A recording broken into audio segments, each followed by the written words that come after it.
अस्सलाम वालेकुम दोस्तों। दिल्ली, जिसे मकामी सतह पर दिल्ली और सरकारी सतह पर दिल्ली कौमी दारुल हुकूमती इलाका कहते हैं।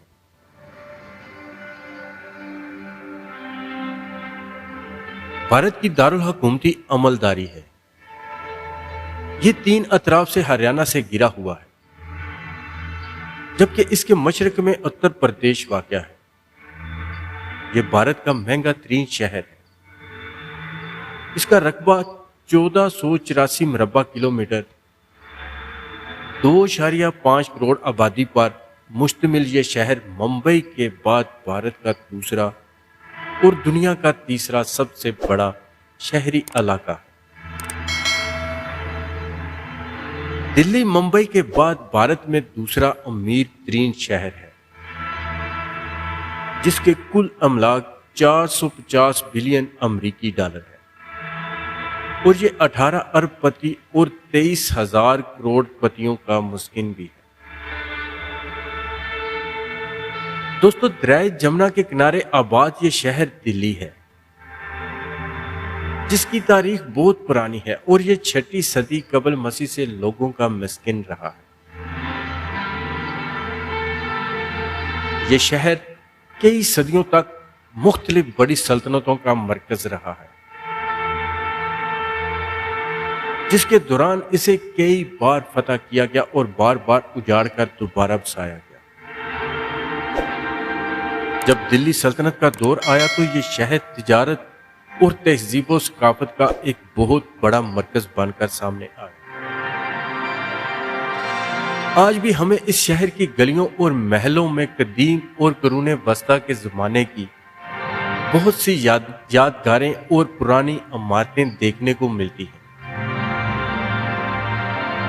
दिल्ली की पहचान कुतुब मीनार और मस्जिद कुव्वतुल इस्लाम है, जो इस बात की गवाही देती हैं कि इस दौर में इस्लामी तामीरात कितनी शानदार हुआ करती थी।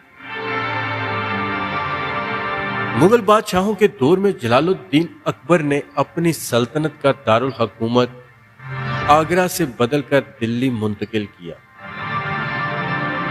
इसके कुछ अरसा बाद सन 1639 में बादशाह शाहजहां ने दिल्ली में एक नया और शानदार शहर तामीर करवाया, जो सन 1649 से लेकर 1857 तक मुगलिया सल्तनत का दारुल हुकूमत रहा।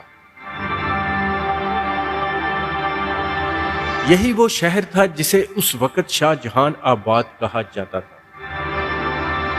और आज हम इसे पुरानी दिल्ली के नाम से जानते हैं। 1857 की जंग आज़ादी से पहले बरतानवी ईस्ट इंडिया कंपनी ने हिंदुस्तान के बड़े हिस्से पर अपना कब्जा जमा लिया था, और बरतानवी राज के दौरान दारुल हुकूमत कलकत्ता हुआ करता था। मगर सन 1911 में बादशाह जॉर्ज पंचम ने यह ऐलान किया कि अब दारुल हुकूमत कलकत्ता नहीं बल्कि दिल्ली होगा, और फिर 1920 की दहाई में पुरानी दिल्ली के जनूब की तरफ एक नया शहर बसाया गया, जिसे आज हम नई दिल्ली के नाम से पहचानते हैं। दोस्तों, सन 1947 में जब भारत आज़ाद हुआ तो नई दिल्ली को उसका बाकायदा दारुल हुकूमत बना दिया गया, जहां आज भी मुल्क की पार्लियामेंट और हुकूमत के तमाम अहम दफातर मौजूद हैं। 1991 में भारतीय आइन की 69वीं तरमीम के तहत दिल्ली को एक खास दर्जा देकर कौमी दारुल हुकूमत का इलाका करार दिया गया, जिसमें दिल्ली के साथ साथ फरीदाबाद, गिरगांव, नोएडा, गाजियाबाद, सोनीपत, पानीपत और मेरठ जैसे कई मशहूर शहर भी शामिल हो चुके हैं। आज दिल्ली महज एक शहर नहीं बल्कि भारत का सबसे अहम सियासी, तिजारती और सकाफती मरकज है, जो अपनी तारीखी अहमियत और जदीद तर्ज जिंदगी की वजह से पूरी दुनिया में मुनफरिद मकाम रखता है।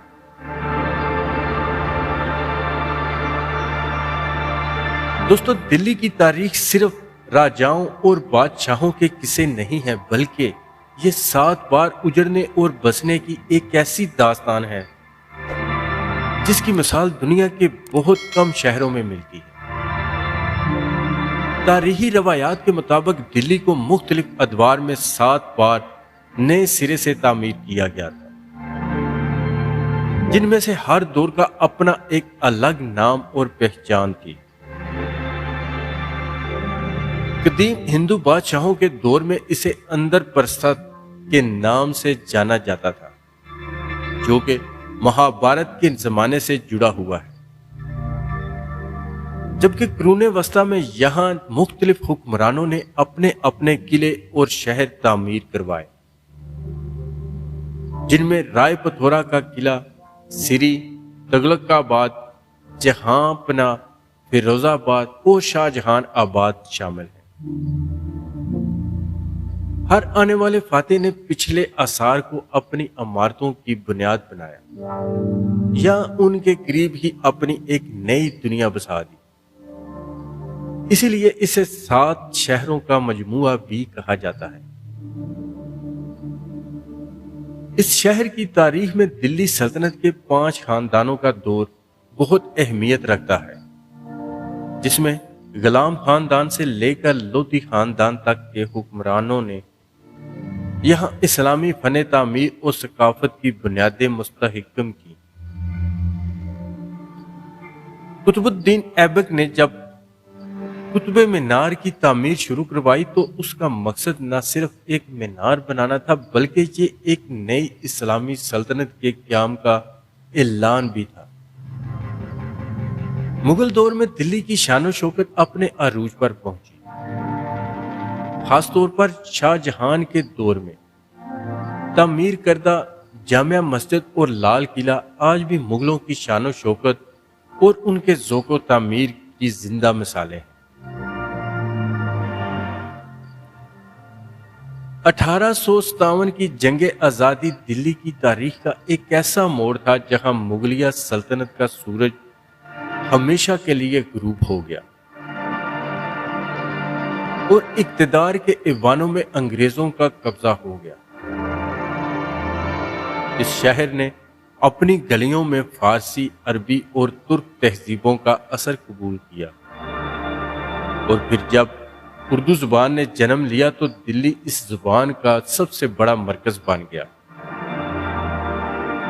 جہاں کے بازاروں میں میر تقی میر اور مرزا غالب جیسے شاعروں نے اس شہر کی محبت میں بے شمار شعر کہے۔ دلی کی زمین آج بھی اپنی مٹی میں صدیوں پرانی تاریخ و ان تمام حکمرانوں کی یادیں چھپائے ہوئے، جنہوں نے اسے بے پناہ دارالحکومت بنانے کے خواب دیکھے۔ تو دوستو، آپ کے خیال میں اس تاریخی شہر کی سب سے اہم خصوصیت کیا ہے جو اسے آج کے دور کے دیگر بڑے شہروں سے الگ بناتی ہے؟ اپنی رائے کا اظہار کمنٹ میں ضرور کیجیے گا۔ ایسی ہی تاریخی ویڈیو دیکھنے کے لیے ہمارے چینل کو سبسکرائب ضرور کر دیں اور ہماری ویڈیو کو لائک بھی کر دیں۔ دعاؤں میں یاد رکھیے گا۔ السلام علیکم۔